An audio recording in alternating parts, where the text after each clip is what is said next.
Okay, we started with the cost of capital. We learned what is the cost of capital is. And after that, we learned how to find the cost of equity using the dividend valuation model. Okay, what are the assumption of dividend valuation model? And then sometime we have to find out the cost of equity.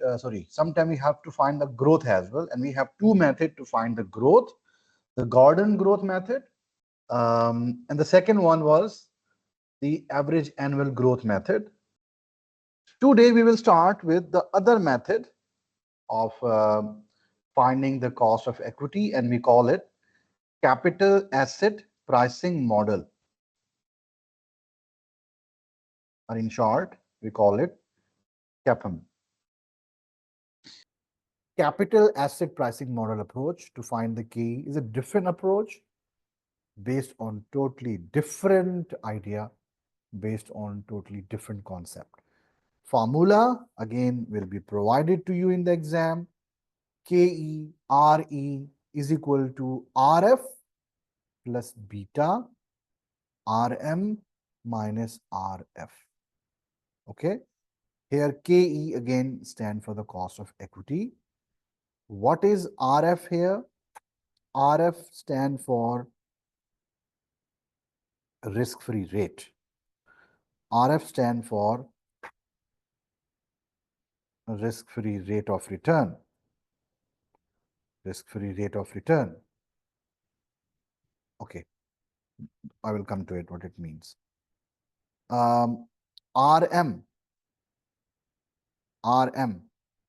is basically the market rate, is the market rate.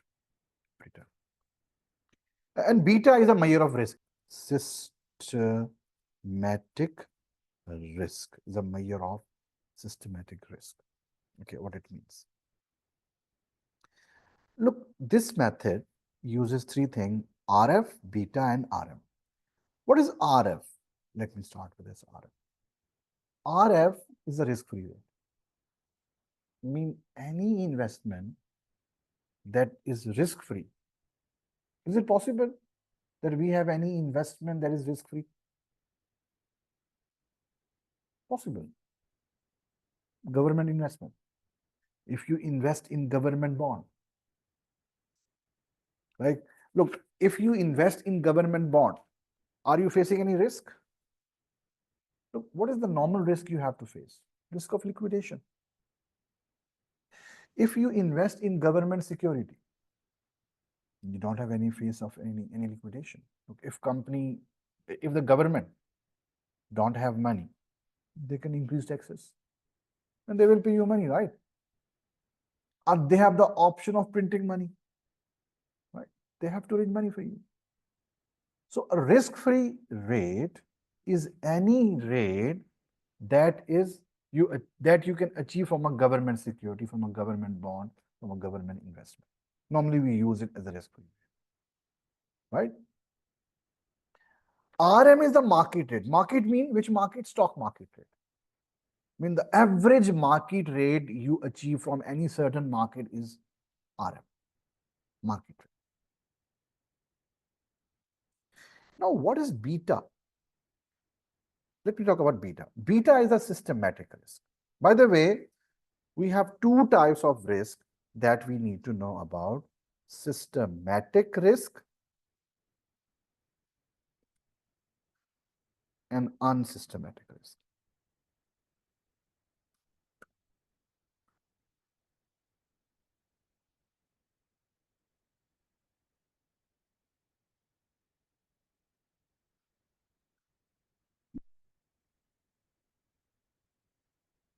Okay, we call this beta as well, beta, and we call this alpha as well, alpha and beta.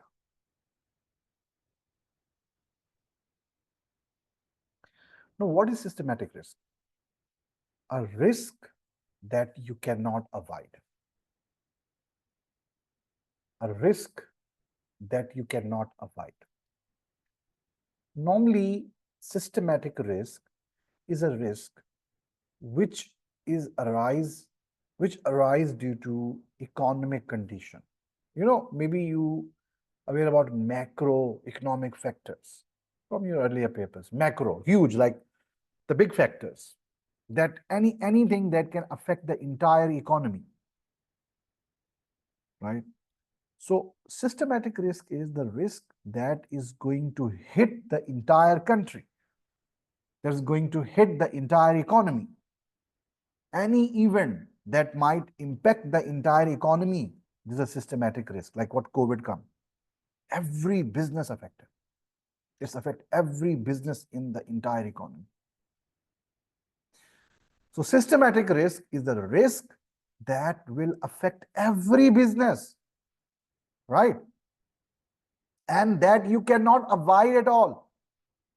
But alpha risk is the company specific risk or industry specific risk. Look, we have different industries in this world. In every industry have different type of risk. Like textile industry may have different type of risk as compared to education industry. Yeah, what risk we have? Competition, many other things we have, technology maybe. If you're a pharmaceutical company, then you might have different type of risk you are facing, right? If you're a, so depends. So unsystematic risk is the risk that is attached with your specific industry factor. And when these impacts, it's not going to impact the other companies. It's only going to impact you or your industry only. Now look, if government increases the tax rate, if government double the tax rate, it is systematic risk or unsystematic risk? Systematic risk. Because every business, every industry is going to be impacted. Every industry has to pay double tax now, right? If government is encouraging their resident to improve their breakfast habit, this is which kind of risk? This is going to impact only food industry. This is something which is impact the food industry, unsystematic. So a risk that is going to impact across the industries throughout the economy is systematic risk. And this is the risk that we cannot avoid. Systematic risk cannot be avoided, but unsystematic risk we can avoid. How? Through diversification. Are you aware about this term? Diversification? Anyone?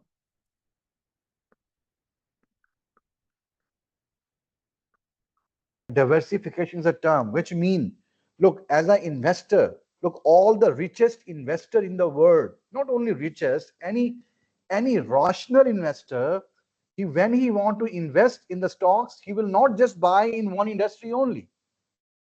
Mukesh Ambani, his money is spread across different industries. Okay, most of his income comes from the telecommunication industry. I think Reliance, more than 40% of his income comes from there. But apart from that, he also made investment in media. He also made investment in retail. He also made investment in many other, I think in airlines. I think he also have an airline. So he have a lot of industries he invested. Why? Because if you just invest in one specific industry, and because of unsystematic risk, you might lose all of your money.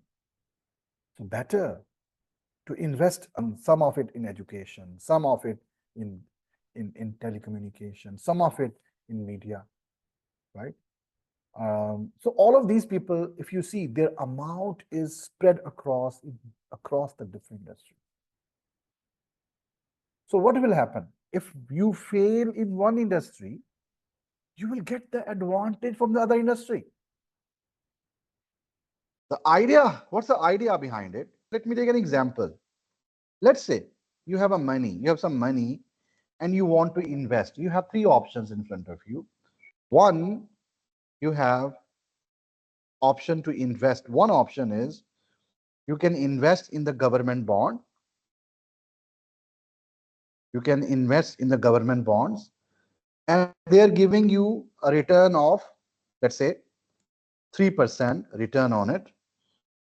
The other shares are Apple Incorporation share, Apple company. They're also giving you 3% return on it, right? And there's a third company, which is a newly stock exchange listed company. They're newly listed on the stock market. Let's say ABC or whatever, Salik. Okay, Salik is here. So they're also giving you, let's say, 3% return. So which one you prefer? Why? Because risk-free. So Apple gave you 3%. Even Apple is a multinational company, big reputed company. Still, you will prefer for the government bond because it's risk-free.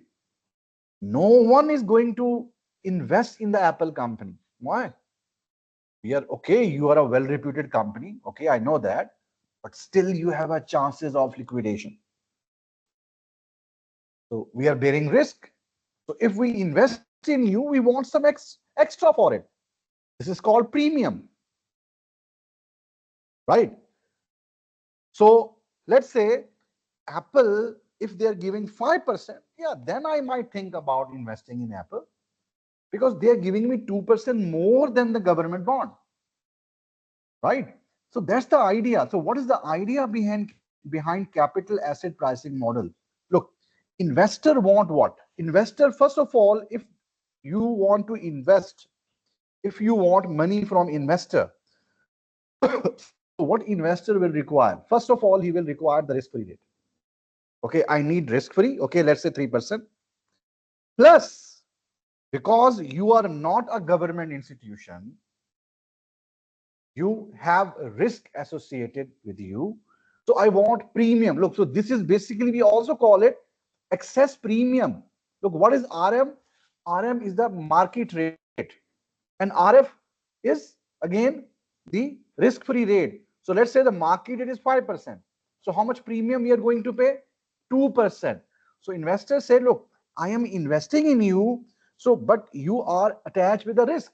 If you give me 3%, I can invest at 3% in the government bond, which is risk-free. So why should I bear risk? And so in that case, I want premium. So this 2% is premium. Also, I want for the beta. What is beta? Beta is the systematic risk, economic risk, a risk that cannot be avoided, right? It's attached with it. Okay, it's attached with the economic wide factors, right? So in CAPM, we only use beta. We don't use alpha. We don't use unsystematic risk. Why? Because CAPM is also based on assumption. What CAPM assume?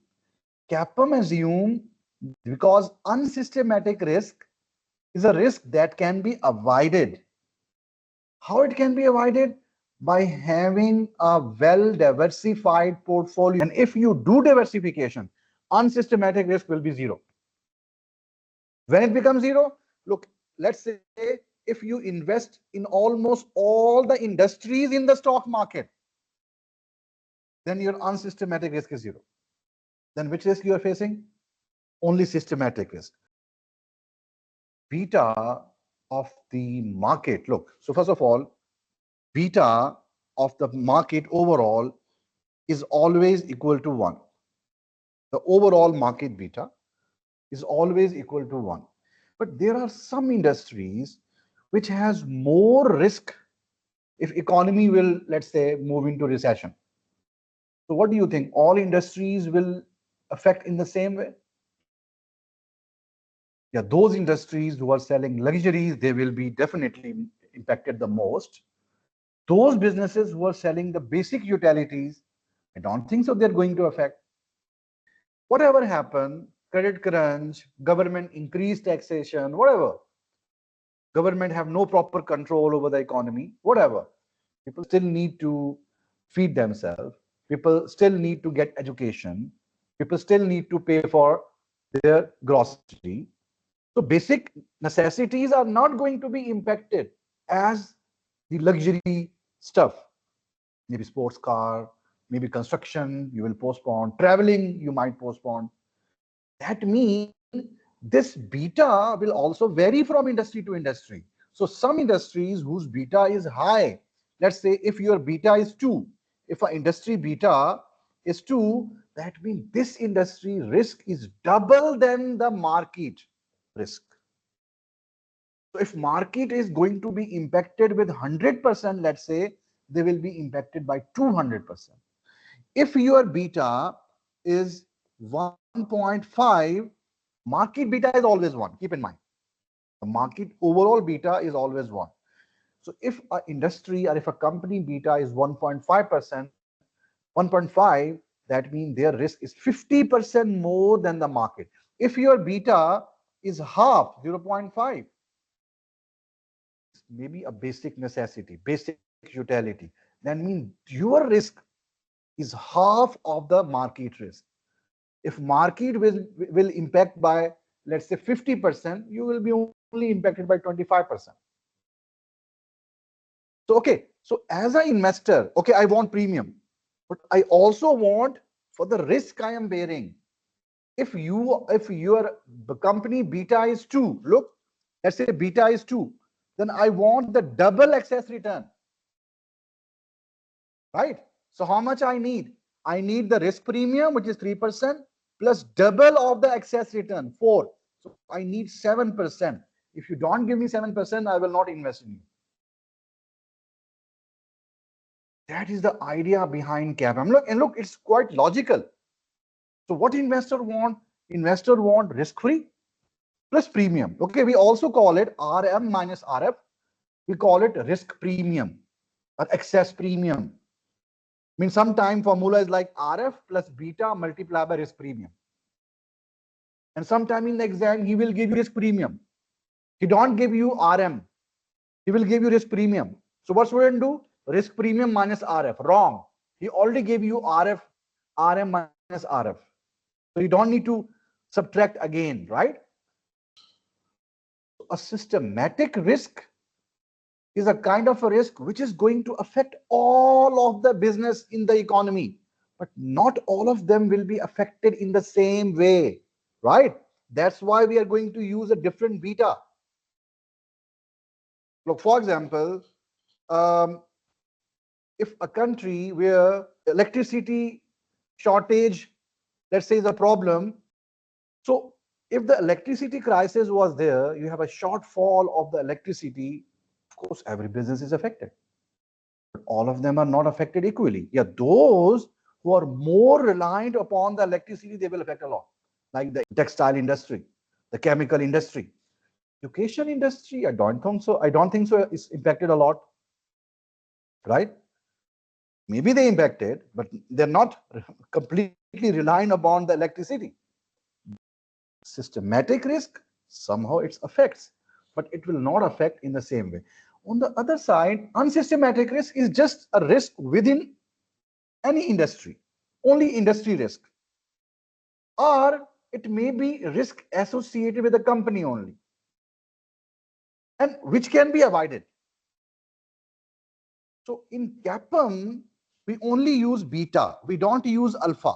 We don't use unsystematic risk. Why? Because CAPM is also based on assumption. What CAPM assume? CAPM assume because unsystematic risk is a risk that can be avoided. How it can be avoided? By having a well-diversified portfolio. And if you do diversification, unsystematic risk will be 0. When it becomes 0, look, let's say if you invest in almost all the industries in the stock market, then your unsystematic risk is 0. Then which risk you are facing? Only systematic risk. Let me show you with the help of our shape like this. So look here.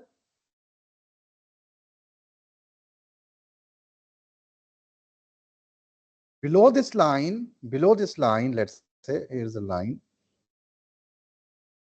Here's a line. This risk is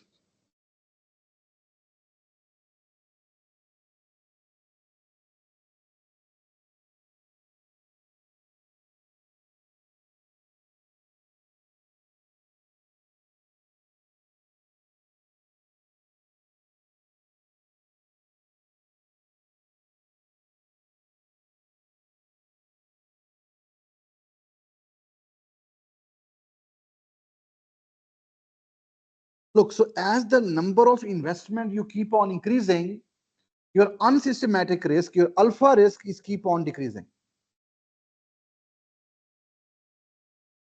And if you invested almost in every industry in the stock market, so your unsystematic risk will become zero.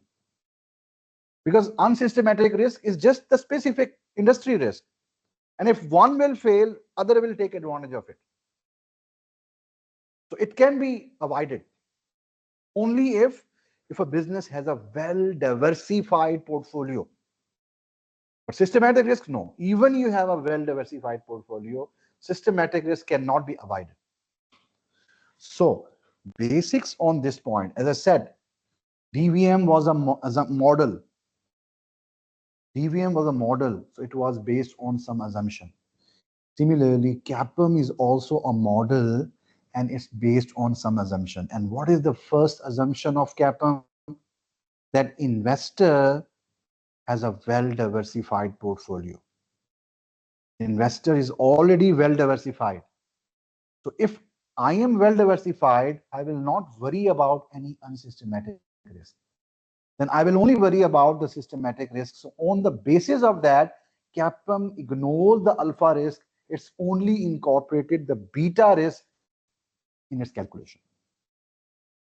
So systematic risk and unsystematic risk, right? So systematic risk, we can also call it market risk. It's a market risk, is a risk which is going to affect the entire market.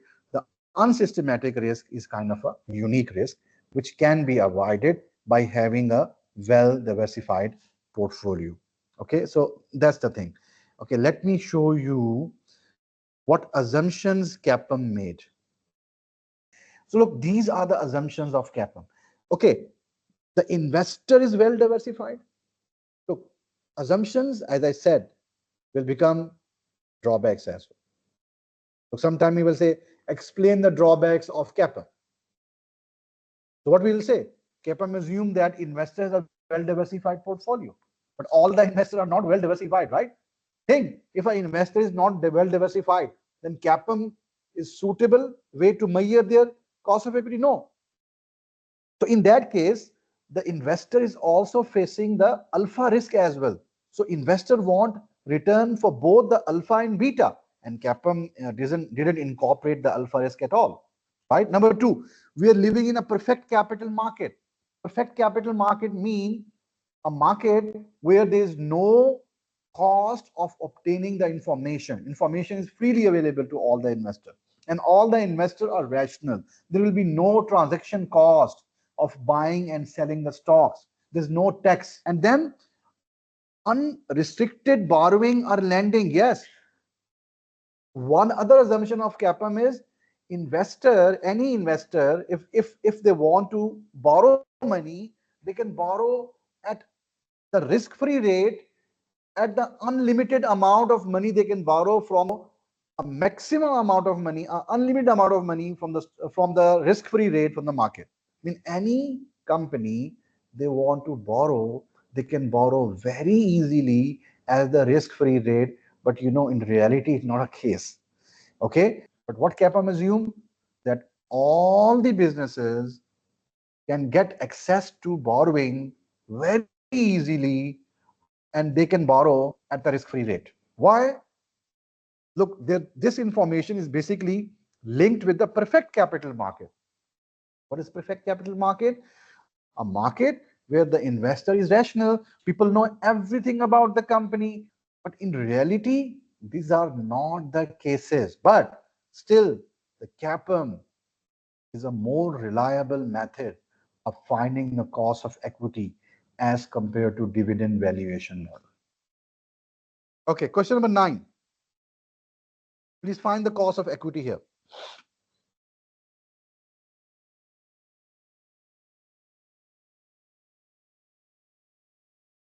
Okay, so CAPM, or cost of equity, we know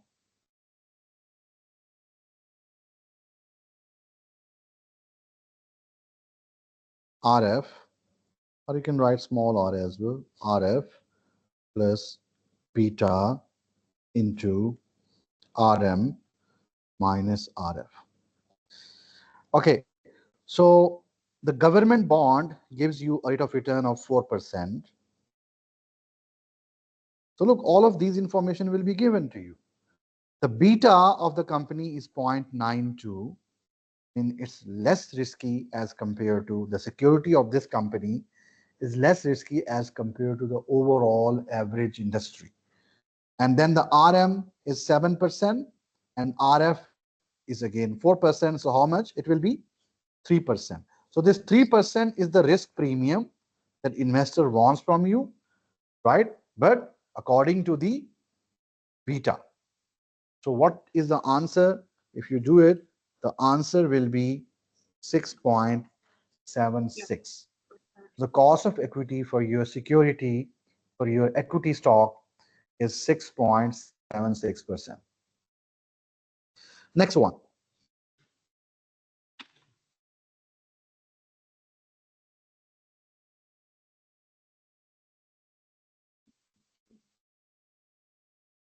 Find the CAPM, cost of equity first, using the CAPM here.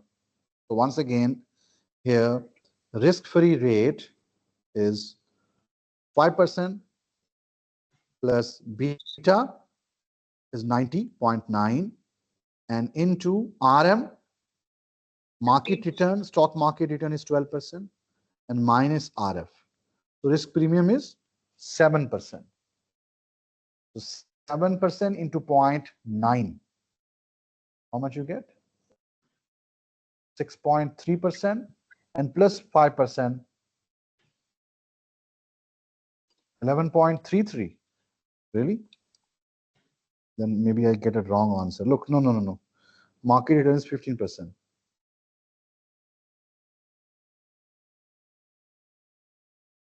Yeah.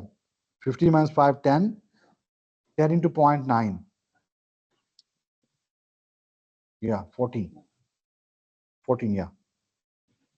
So what is the required return from the investor? So look, you are going to make an investment. And what investor minimum require from you? 14%. But this investment gives you how much return? 12%. That means it's not worthwhile. Investors require more than what is this investment is giving. They want 14%. So if you take a loan, take this money and invest in this project, then you are not even able to cover the cost of the investor only, right? That's the thing. Do this question. Dividend per share, this is given. Oh, he gave us. So KE or RE is equal to dividend growth P naught 250 cent plus G, right? And second method is CAPM, which is RF, 5% plus beta into RM minus RF.